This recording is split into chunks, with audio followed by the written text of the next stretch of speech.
Hello TYT, hello YouTube. It's Josh Gibbs here with another fantastic wrestling video. As always, thank you to TYT Sports. Thank you to everybody who takes the time out of your busy schedules to watch and comment on these videos. I sincerely appreciate it, and I really hope that you take the time to comment on this one because I know it's going to get a lot of people fired up. Today we're going to discuss who should be on the Mount Rushmore of the WWE. If you've been a wrestling fan for a while, like I have, you've probably had this discussion with your friends. Which four wrestlers should go down as four of the greatest of all time? And invariably, you're wrong. You've always been wrong. You've never said the right names. Until tonight, you're finally going to hear who actually should be on there. And you're not only going to hear who should be on there, you're going to hear why they should be on there. In fact, I'm going to convince you that these four men should be the four names and faces that would be on the Mount Rushmore. And guess what? Two of those names that you think should be on there aren't going to be on there. But by the end of it, you'll agree. Trust me. Now, if you're not familiar with Mount Rushmore, and as an American, shame on you. You absolutely should be. It's located in South Dakota. It was sculpted by a guy whose name is Gutzon Borglum back in the 20s. Took him 14 years to carve these 60-foot tall faces. He was the one who chose these four presidents. The reason why he chose them, he wanted to represent the first 150 years of our nation. And these four men embodied the best of us, the best that America had to offer, the best four presidents, each with specific criteria. And as I looked and read about them, I realized there are certain wrestlers who embody these same traits. So let's dive right in. Now, keep one thing in mind. We are using our minds, not our hearts. Don't get emotional about this. You're going to get really mad. I can guarantee you're going to get angry. But think about it pragmatically. Be practical. Now, right out of the way, we're doing the Titan Sports era. So essentially when Vince took over and created the WWF, WWE. So that means guys like Bruno Sammartino or Nature Boy Buddy Rogers, like those really classic guys aren't going to be on this list. They belong on a monument all to themselves. So it's just Titan Sports era. All right, first of all, the name everyone forgets. The founder. Okay, George Washington is one of the faces on the monument. So Vince needs to be on there. Vince McMahon. Okay, a lot of you right now are already shaking your heads going, this list is nonsense. But think about it. Without Vince, there is no WWE. There is no anything. He is professional wrestling.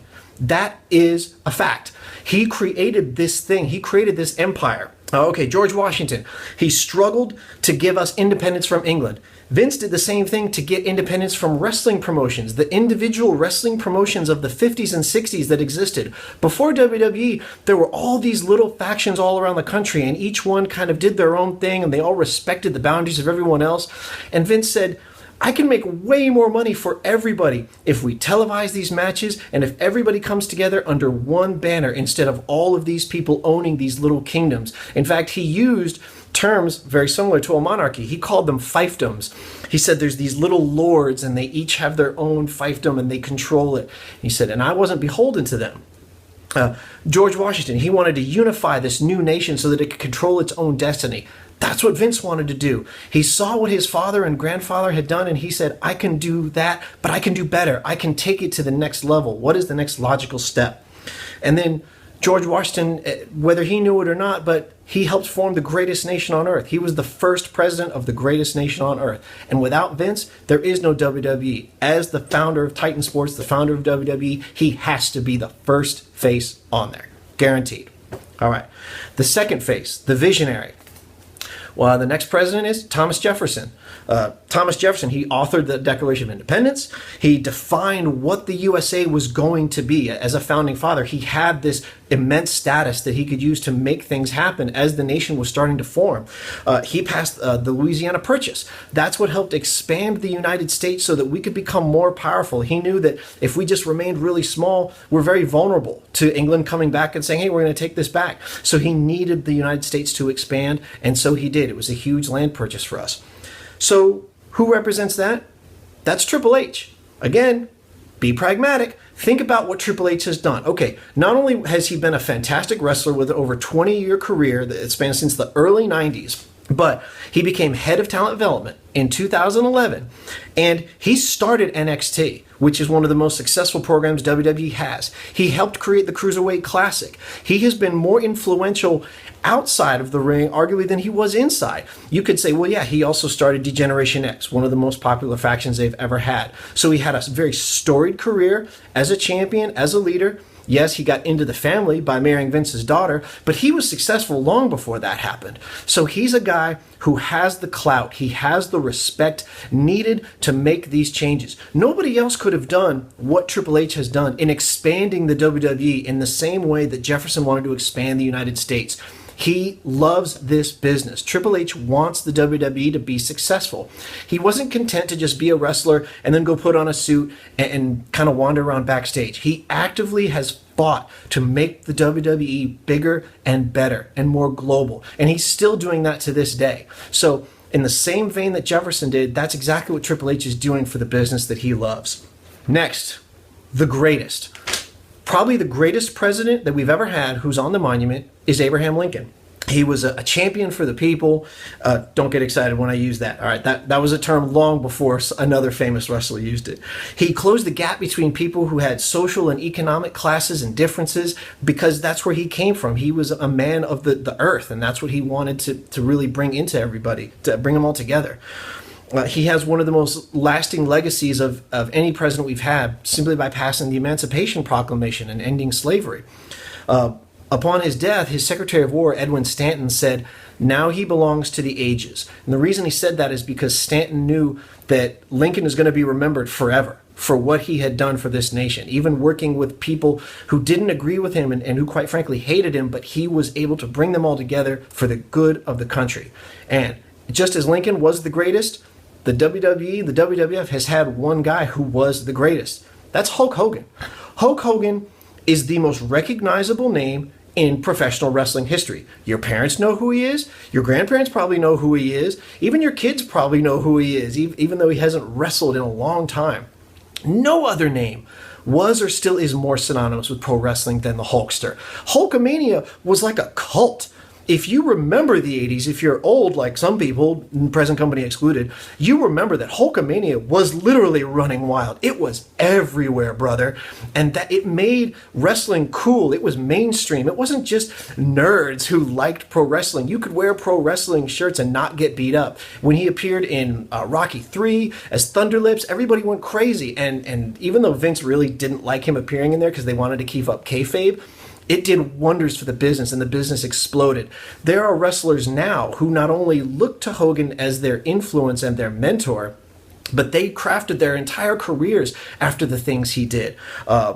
He appealed to kids and adults, young, old, everybody. Hulkamania was a thing that everyone could really get behind and believe in.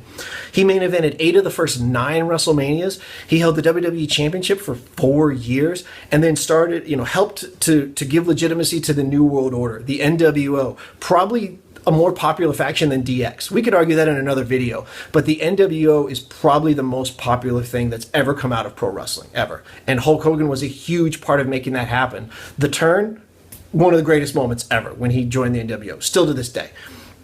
Nobody is more influential for the pro wrestling business than Hulk Hogan. That's just the way it is. So as an influential standard bearer, just as Abraham Lincoln, one of our greatest presidents, Hulk Hogan's got to be up there as the greatest of all time that wrestling has ever had. All right, this last one. This is the one that's really going to make you mad, but my logic is sound. Okay. Theodore Roosevelt is the last of the 4 presidents on Mount Rushmore. He represented sort of the last of the guys in the 20th century, essentially moving the country forward. Remember, Mount Rushmore just represented the first 150 years, and it was done in the early 1900s, 1920s. So Roosevelt, he focused on developing America more through natural parks and monuments and forests. But more than that, he wanted global expansion and global outreach. So he really focused on international affairs. I mean, he started the Panama Canal. I mean, that was a big deal for the United States to be involved in that. He served as Secretary of the Navy. He served in the Spanish-American War. He was extremely patriotic in that sense, and that's kind of what made him such a great president. Is a lot of people respected him for the things he had done in those respects. And so he represented the future of America. So who represented the future of WWE? John Cena. I can hear your boos and your hisses from here, trust me, but think about it. No one in the business today, no current wrestler, has done more for the WWE than John Cena. That is not my opinion, that is a fact. John Cena is responsible for the WWE becoming the global phenomenon and global business that it has become because of who he is, because of his outreach. He's granted more than 500 wishes for kids for the Make-A-Wish Foundation, the most of any celebrity in their history. He's the face of the PG era. Now, I think a lot of people, especially older people, that's why you hate John Cena, because he's everything that the Attitude Era was not. But again, we're using our heads, not our hearts. Think of it from a business perspective. I have so much love and respect for the Attitude Era because it has a great place in memory for me. But if I'm the company and my goal is to make money, I can make more money by appealing to parents and to kids and to entire families than I can just to teenage and college kids. The WWE realized this, and that's why they're more successful now than they ever were in the Attitude Era. We can wax poetic all we want about how it was so great back then, but again, the smart business decision, the smarter way to make money was to go family friendly. You don't have to like it, but if you were a member of that corporation and your paycheck and your job depended on it, I think you'd like it just fine. And nobody embodies that more than John Cena. He is built for 10-year-old kids. They want to buy his merchandise, therefore you as their parents buy their merchandise, and then you support your kids doing it.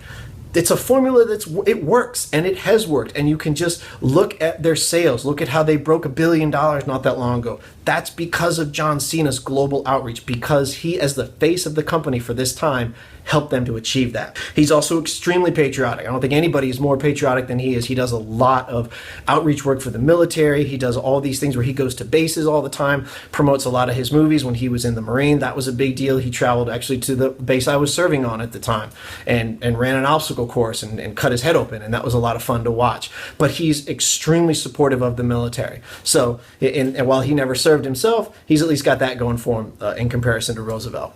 So that is what it is. All right, remember, we're thinking about this practically. So those are your 4 names. Now, let's address the elephant in the room real quick. There are a few names that we're missing. Why? Like Stone Cold, The Rock, The Undertaker, Ric Flair. Because each of these guys represented that era. Vince represented the passing of the torch, so older guys like Ric Flair, those are associated with him. When you had guys like Hulk Hogan, he was the golden age. He was guys like Macho Man, Randy Savage, and Roddy Piper, and guys who we really have a lot of love for. Triple H, he is the Attitude Era. He's Stone Cold. He's The Rock. He's The Undertaker, guys who became really popular during that time. Cena is the new era and beyond. Guys who I love, like Edge, one of my favorite wrestlers. Chris Benoit, one of the best they ever had. He represents all those guys. CM Punk. They're all embodied in what John Cena represented and then what he would eventually grow up to be. And he's still working hard in the company now. So that's it, folks. Those are the 4 names. I think my logic here is sound. I took a lot of time to think about it, and I stand by it, and I'm prepared to defend it in the comments below. I'm sure you've got opinions on it. I'm ready for you to tell me why I'm wrong, and I'm ready to tell you, no, I am not. So please take the time, comment below. I welcome them. As you know, I respond to almost every comment down there as long as it's of some worthy substance.